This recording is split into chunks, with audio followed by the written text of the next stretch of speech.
Two states almost went to war over honey. Two American states mobilized thousands of troops over honey. This is the story of the dumbest war in American history. But before I forget, and I always forget, subscribe. Okay. 1839. Governors issue war declarations. Militias march to the border. The battle cry? Death to the invading pukes. The reason? Bee trees, not oil, not gold, not slavery, honey, and a surveyor who couldn't do basic math. Here's how you almost start a civil war over sweetener. 1816.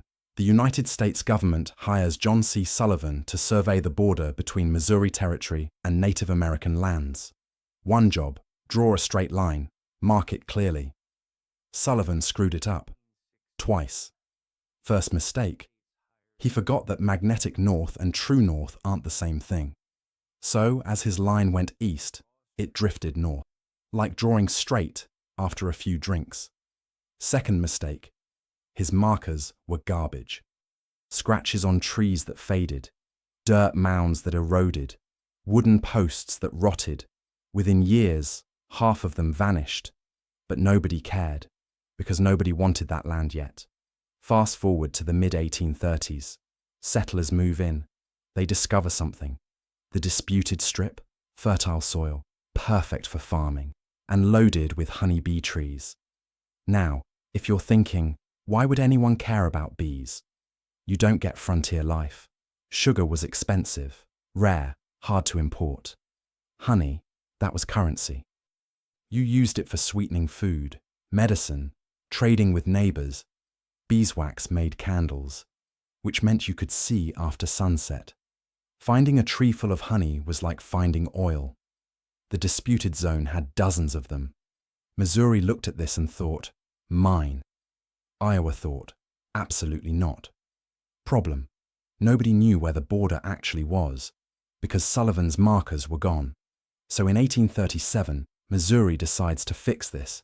They hire J.C. Brown to resurvey the line. Brown's job: find Sullivan's original markers and remark them. But Sullivan's work was so sloppy that Brown can't find anything. So Brown makes an executive decision. He invents a new line. He decides the border should start at rapids on the Des Moines River. One problem: the Des Moines River doesn't have rapids. It's basically a calm stream. So Brown travels north along the river until he finds some slightly wavy water and declares, close enough. This new line gives Missouri an extra 2,600 square miles, all of it in what Iowa considered their territory. Missouri's legislature looks at Brown's survey and says, perfect, official border, done. Iowa says, like hell. Missouri says, pay your taxes. October 1839. Missouri Sheriff Uriah Gregory, everyone called him Sandy, crosses into disputed territory to collect taxes. He knocks on doors. You owe Missouri taxes. Iowa farmers stare at him. We don't live in Missouri. Get out. Gregory goes home empty-handed, but he's stubborn. He writes to Missouri's governor, Lilburn Boggs. Boggs issues a proclamation. Collect those taxes. That's our land. November. Gregory tries again. This time, Iowa's ready. The second he crosses the border, Iowa Sheriff Henry Heffelman arrests him. Charge: usurpation of authority. Translation: you're not the boss here. They throw him in jail in Muscatine. Missouri explodes. Rumors spread that Gregory was kidnapped by Iowa farmers. Governor Boggs calls out the state militia. Within days, over 2,000 Missouri men mobilize. They grab whatever weapons they own: muskets, hunting rifles, rusty swords from the War of 1812. They march toward Iowa ready to rescue their sheriff and claim that honey-filled land. Iowa's governor, Robert Lucas, hears about this. His response: oh, we're doing this. He calls out Iowa's militia. One problem: Iowa doesn't have a militia. It's not even a state yet. It's a territory. So Lucas just tells everyone with a weapon to show up. Farmers arrive with pitchforks, hunting rifles, farm tools. Lucas gives them 5 barrels of whiskey. 5 barrels. The Iowa camp becomes a party. Men get drunk and start chanting, "Death to the invading pukes." Nobody knows why Iowans called Missourians pukes, but they did. Meanwhile, Missouri's camp is falling apart. The men aren't getting paid. They're short on food, blankets, tents, ammunition. At one point, soldiers break into a local store for supplies. The government reimburses the owner later. The troops are cold, hungry, pissed off. So they express their frustration through performance art. They find a deer carcass, cut it in half, hang both halves from trees, declare one half Missouri's governor, the other half Iowa's governor. Then they shoot both until they're dead. A soldier wrote, "We fired a few rounds at them until we considered them dead.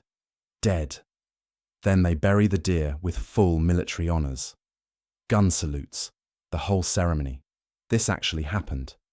Back in the disputed zone, someone, allegedly a Missouri settler, sneaks across the border, chops down 3 bee trees, takes all the honey. This becomes the honey war. Iowa is furious. Missouri is defiant. Thousands of armed men face each other across a border nobody can see.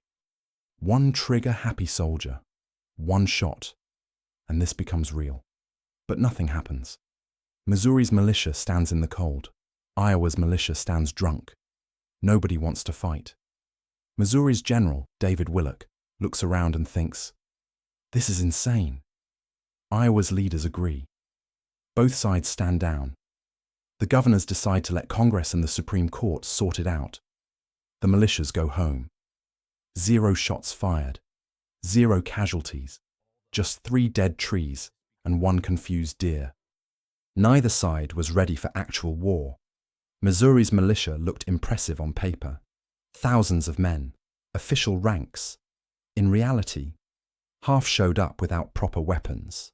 Some had muskets older than their grandfathers. Others brought rabbit hunting rifles. They marched through December snow with almost no supplies. Reports describe soldiers breaking into homes to steal blankets. Iowa was worse. They weren't a state. They had no standing army, no training. Governor Lucas sent a message.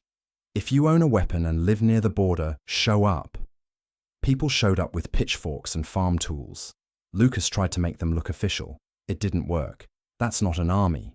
That's a tailgate with pitchforks. Both governors knew this was a disaster. That's why neither attacked.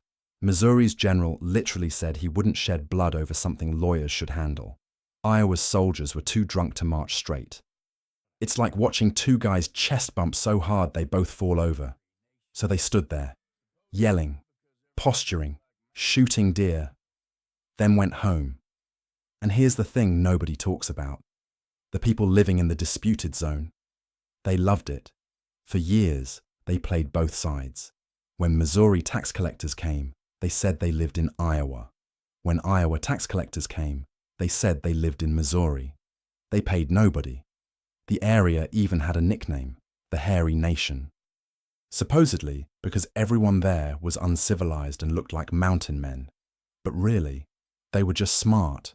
Why pay taxes when you can claim the border's unclear?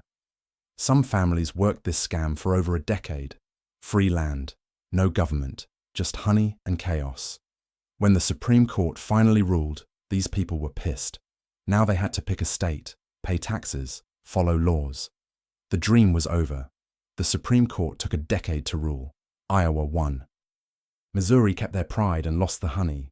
And somewhere, a very confused deer got a full military funeral for nothing. Only in America do you need the Supreme Court to settle a bee argument. 2 states screaming about sovereignty and honor over honey.